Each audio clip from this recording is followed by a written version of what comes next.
Hi, my name is Heather Feather. I am the owner of Rare Bird Medicine, and today's topic is time to break.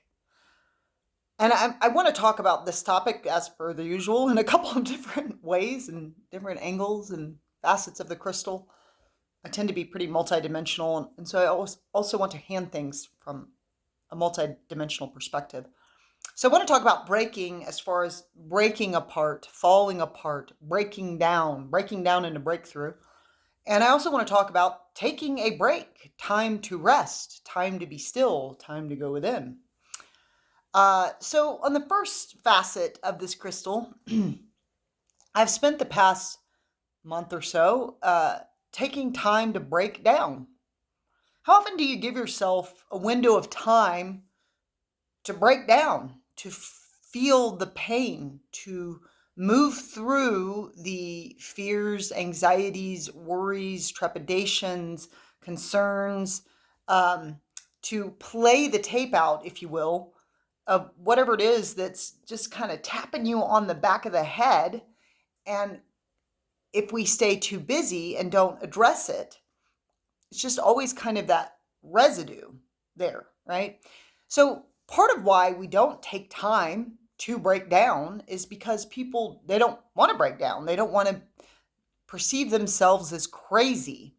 I don't know that I'll ever meet a human that hasn't at some moment in their life thought, am I crazy? Am I crazy? For some of us, we'll do that more than others.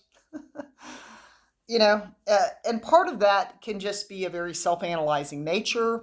Part of that can be being a really divergent and unique frequency and being like, really doesn't feel like I fit into this world. I know I've had that one a bunch. Um, yeah, it can be about having unique responses. It can be about, just feeling your divergence between the way others respond. It can be one of the ways that we attack ourselves, we bully ourselves. Am I crazy? What am I crazy? I have a psychological disorder.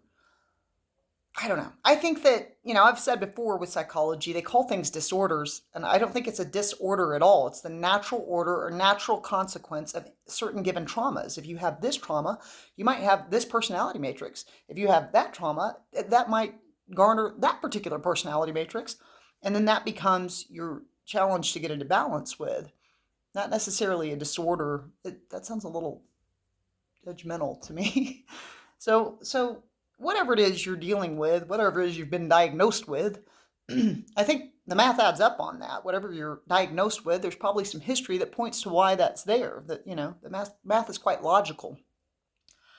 What we tend to do though is we don't want to get into breakdown. We don't want to, not all of it. Some of us will do this to more extreme degrees. For me, I'm all about love, I'm all about joy, and I have a chronic history of being depressed when I chew on the fruits, the rotten fruits that I've been handed in this plane from others. Because it's like, I don't know why two-leggeds keep coming up to me. I'm not a rubbish bin. I'm not a waste basket. So I don't know why two-leggeds keep coming to me and wanting to throw their trash in me. I'm not a receptacle for your trash. I don't hold trash for humans. There you go. You can keep that and work on yourself. That's your evolutionary work. It's not mine. But there's a paradigm that's present. I was watching a YouTube on, Carl Jung and the shadow integration concept. So our shadow, Carl Jung defined as that which we wish not to be. I'll give you some of my shadow. Some of my shadow, I wish not to be lazy. I don't like that word. First of all, it's real self-recriminating and judgmental about the right to rest, the right to take time to rest. However, there's a collective shadow and there's a personal shadow. And part of the collective shadow is that we tend to want to judge a two-legged for being quote unquote lazy. Now, what does that mean, lazy? Sometimes we can judge somebody taking time to rest as being lazy, but actually they're being balanced and giving themselves a recharge before they work again. Some people are offsetting their work and not doing their work. So for me, one of my shadow components that I constantly need to work on with Heather Feather is giving her time to rest, causing this sweet little lady to not have to constantly bear fruit and produce and work and I've got a good work ethic and let me be devoted. Constantly trying to figure out how to work smart instead of hard, which is tricky sometimes. So there's this piece when we look at our shadow, that which we wish not to be. I wish not to be a bully. Yet there are a lot of ways I can bully myself. I can put a lot of pressure on Heather Feather, get it done, get the next thing done, get out of my way. I'm trying to race through life. I'm in such a hurry. I have such a consistent sense of urgency. I'm not running to the grave. I'm taking my future death sack and just running it to the grave, and it's like, okay, well, a lot of my learning and my evolution work is about slowing down, more carefully observing something before I engage with it, more carefully weighing what I do and do not want in the garden of my life before I say yes. I love the word yes. And I love to invite all kinds of things into my life. And I've had a lot of painful learning of where I've had to be like, actually get out of the garden of my life. That was not what I wanted. So there are many aspects of the shadow. There are many different things that can be present in our shadow. Our shadow are all those things we wish not to be. I wish not to be a bully. I wish not to be lazy. But what this means is what the ego denies, it will project. Certainly, there are ways in my 47 years, moments in which I've been lazy. I don't want to be weak. I want to be strong. Life has made me infinitely be strong. But certainly, there are moments in which I've been weak or felt weak or seemed weak. Certainly, there are moments where, and there's quite a few of these, where I've bullied myself, and then I demand that I be loving and that I be love informed to the world. And then I have these bullies come into my life and I'm like, what is this bully doing here? I'm trying to love the world. And it's like, look up into yourself, star player, look into those eyes, look into that prize. You're being a bully to yourself. And that is a perfect mirror. This person's behavior is a perfect mirror of what you're doing on the inside. So, what will happen with the shadow is a couple of things. When we don't integrate the shadow, Carl Jung said, into our conscious awareness, so that we're consciously aware, just like I did with you, a list of some things trials and tribulations that Heather Feather struggles with, judgments I want to have of myself and humanity that are wall building to myself and humanity that, it's not an allowance for the all. When I don't become aware of them and try to integrate them and make peace with them, what can happen is that shadow can grow larger and larger.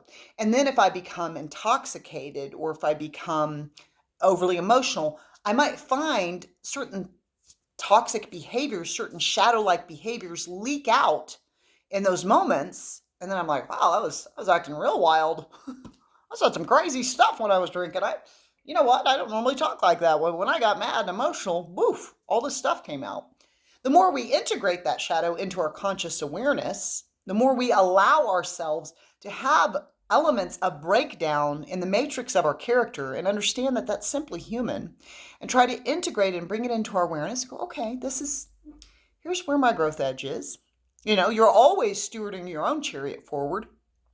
And so that might be the place to do the work, is to go within instead of correcting everything outside of you that you're not now and never will be the boss of. You're always the boss of your own star player. So when we take a moment to go within and take a look at our shadow, take a look at our breakdown, it gives us the opportunity to get into breakthrough. And there's beauty in the breakdown because it leads to breakthrough. There's a great song called Let Go by Frou Frou in which she says there's beauty in the breakdown. And there is a loveliness when we are willing to look at all of this and allow ourselves to be human. So one facet that I'm asking myself and have been reviewing myself lately is, do I allow myself to take time to break down? This past several weeks, because I just went through another breakup, I've allowed myself to break down. I've allowed myself to not eat the best. I'm getting back into my disciplines, but I've allowed myself to cry. I've allowed myself to be unproductive and bear less fruit. I've allowed myself to take time to take a break, to recognize I'm sad. And it hurts that it seems to be so challenging to love two-leggeds in this world. because their own shadow has not been integrated into their conscious awareness. And what the ego denies, the ego will project. So when the ego is unwilling to look at all the aspects and characteristics it needs to integrate into its consciousness and isn't even willing to acknowledge it, it will unconsciously project it onto others and start going, you're this, you're this, you're that, they're that, they're this, blah, blah, blah, blah. These people are like that. I'm not like that. They're like that. And it's like, you know, I've seen all kinds of groups be like, don't oppress my group, but y'all are jerks. It's like, well, you're being oppressive to them.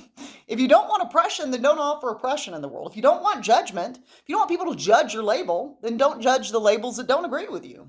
Then don't be judgmental. If you want less judgment in the world, then make sure you don't shape judgment in the web. You are an influencer. We are all influencers. So if you want more joy, share more joy. If you want more love, share more love. If you want more compassion, be more compassionate. And that would be where compassion is needed and where non-judgment is needed is wherever you are judging. And it's going to be whatever's not your label, probably. So you might say, honor my label, but then you judge those that judge your label. And it's like, okay, now we're all going in circles, chasing our own tails. The question is, it's a frequency-based universe. What are you putting into it? And how much are you willing to allow yourself that human component of having a list of things to work on in addition to a long list of gifts that it also serves to reflect upon? So do you ever take time to break down, to be crazy? Ooh. When I was summoned to the shamanic path by Lightwalker, it was the first thing I did is I spent a couple of years embracing my crazy. I don't know that I'll ever meet a two-legged, not at Earth School, not in a polarized, dualistic, dichotomy realm that is not a little bit, at least, crazy. Because you have an ego, and the ego is crazy. It's crazy to label everything. You know, it's crazy to judge everything, which the ego wants to do in spades. It's crazy to be righteous. You don't know anything. You're an opinion sack. This could all be a hologram dream. We don't know anything, you know, but we're all right. Every human I've met definitely believes they're right about whatever they believe, you know, and that causes win-lose and it causes right-wrong. So it's quite challenging in this realm to not, it's a little nutty since it's all just atoms to have disdain for any of it. And I've never met a human that doesn't have some layer of judgment and disdain for some of it. And so one of the ways we can start to do our collective shadow work, because there's the personal shadow work of whatever Heather Feather's list is, of that which she wishes not to be. Let's have her take, what is it that I wish not to be? And how does this show up for me? And how can I allow myself even some of these things? Like recognizing that lazy and taking time to rest are not necessarily the same thing. I may have lumped some things in a category that don't belong together. But then there's the collective shadow. How do we collectively, as humans, integrate the collective shadow? The collective shadow is that we are judgmental. It's why Yeshua ben Joseph, Jesus the Christ, had once said 70 times 7 forgive. I'm always looking to the masters. I think there are many masters. I look at Muhammad. I look at many different faith traditions and all different ways of how do people aid us to hold like an exalted sight on something. And one of those exalted sights is to not only look at your list, but look at that collective list of what we're doing as humans that doesn't work. If you're saying be compassionate to me, be loving to me, but what you're giving energetically is judgment of everything that doesn't agree, you're actually being in judgment. And I found that to be a pretty collective shadow. I've spent my life working to be unconditional love and form and to drop judgment. Most of the spiritual teachings I've studied all point to if you could release judgment, you would free yourself from the prison you've placed yourself in. And still, I judge. Still, I'm like, you're driving too slow. Get out of my way. It's a green light. Go. You know, it's like every single day I have a little bit of work on this piece. So can you give yourself time to break down that you might get to the breakthrough without any judgment? And can you give yourself time to rest, to take a break, to not always have to chew on and stew on and do something? Can we make space and time for both those things in our paradigm? You can always subscribe to Rare Bird Medicine on YouTube, like and comment there. I'd love to hear your thoughts. A moon, a sun, and a star.